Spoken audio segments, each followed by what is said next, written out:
especially guys, young guys, have to be careful of, which is nowadays the availability of pornography is nothing like it used to be, right? Someone used to have a magazine or a video. Now there's access to pornography is just, a couple, thumb taps to a couple people. And people can get very, young people can develop a lot of their arousal template to very extreme experiences, right? Because of the availability of extreme porn and never actually have any real world experiences. So if you think about it, their brains are becoming wired up to become aroused watching other people have sex. Instead of having sex themselves. So I've heard of people like that they need to watch porn in order to come.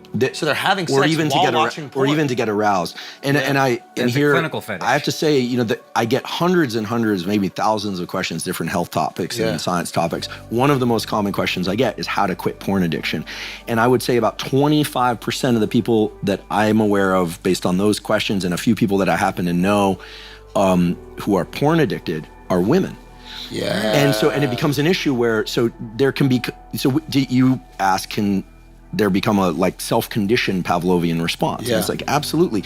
Anything that... Just to clarify real quick for people listening, like what a Pavlovian reaction is. So Pavlov won the Nobel Prize, the so-called Pavlov dog experiments, where basically you offer an animal some food or the smell of food, it starts salivating, but right before that you ring a bell. And then pretty soon all you need to do is ring the bell and the animal starts salivating. So now they're reacting to the bell ring, not the actual food. Psychology major, UCSB. Baby, we could take the final exam now. TA to class together. Oh my goodness, that'd be amazing.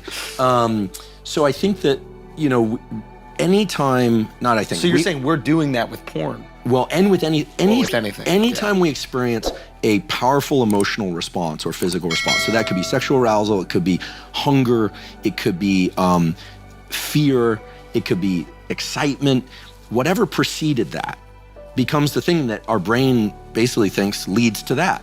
So the brain is a prediction machine. So and this has all sorts of roots around trauma and things that could be positive or negative. So you can imagine that if every time, your parent blinked and then they hit you when you were a kid. See that blink. You see someone blinking and you get kind of, your heart rate goes up, et cetera, because the brain generalizes, but it wants to predict what's gonna happen next.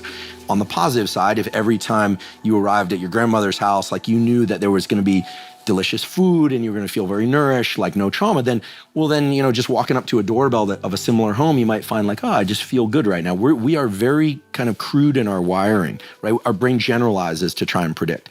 But in terms of the extreme things like sexual arousal, if young, and I do say guys, it's women watch pornography also, that's been well established, but I get a lot of questions from guys who are addicted to porn and who have challenges in sexual interactions in the real world because they either need that or they don't really understand, they haven't been socialized in terms of normal consensual sexual interactions. And I always say, anytime we're talking about this sort of thing, the disclaimer is we're talking about age appropriate, consensual, context appropriate, species appropriate, right?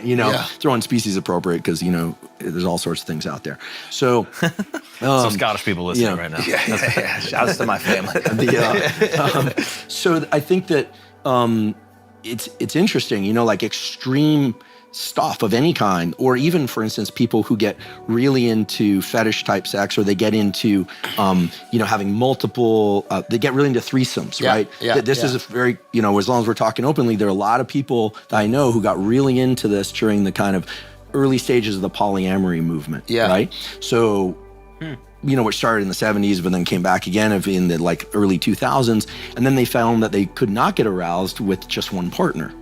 And that's because their brain was so used to a certain set of things preceding this. That's extreme, right? I mean, it's for some people, it's never less extreme. Never have I had less empathy for a person in my entire than the guy who just can't get off without two girls.